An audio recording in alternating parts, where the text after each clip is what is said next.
Salam Efrata Devotion. Februari biasanya dikenal sebagai bulan kasih sayang karena Valentine ya kan.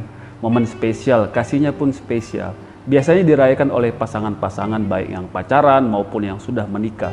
Ya perlu juga sih momentum-momentum untuk mengasihi supaya menguatkan komitmen relasi gitu ya.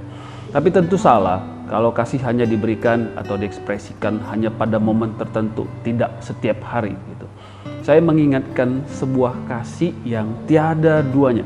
Lebih dari kasih Valentine pada zamannya, lebih dari kasih Romeo dan Juliet pada zamannya, tapi kasih ini sepanjang zaman.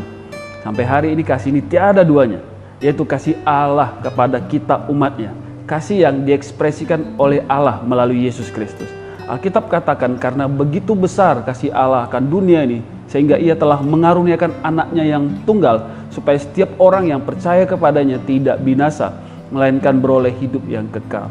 Jesus is the expression of God's love. Ya. Kasih yang memberi, kasih yang berkorban, kasih yang memberikan nyawa, kasih yang mengampuni dosa dan memulihkan.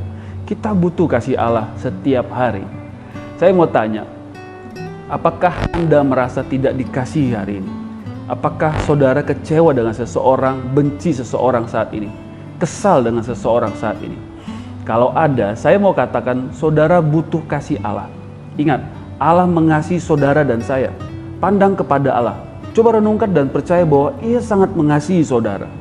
1 Yohanes 4:16 katakan, kita telah mengenal dan telah percaya kepada kita. Allah adalah kasih, dan barang siapa tetap berada di dalam kasih, ia tetap berada di dalam Allah, dan Allah di dalam dia. Saudaraku, jangan biarkan benci menguasai kita. Datang kepada Allah yang adalah kasih. Jikalau kita benar-benar percaya dan beriman kepada Allah, berarti kita harus mengasihi. Kalau kita katakan bahwa kita percaya dan beriman kepada Allah, tapi tidak mengasihi sesama, kita adalah pendusta. Stop dendam, stop membenci, itu hanya merusak hati dan hidup kita. Kita kehilangan sukacita, kehilangan damai, tidak bebas dalam hidup kita. 1 Korintus 13 ayat 2 katakan, sekalipun aku mempunyai karunia untuk bernubuat, dan aku mengetahui segala rahasia dan memiliki seluruh pengetahuan, dan sekalipun aku memiliki iman yang sempurna untuk memindahkan gunung, tetapi jika aku tidak mempunyai kasih, aku sama sekali tidak berguna. Saya mengingatkan kita yang mempunyai banyak karunia, talenta, kekayaan, punya kesempatan diberikan untuk pelayanan, tapi kalau kita tidak mengasihi, Alkitab tadi katakan itu sama sekali tidak berguna. Melayani adalah mengasihi.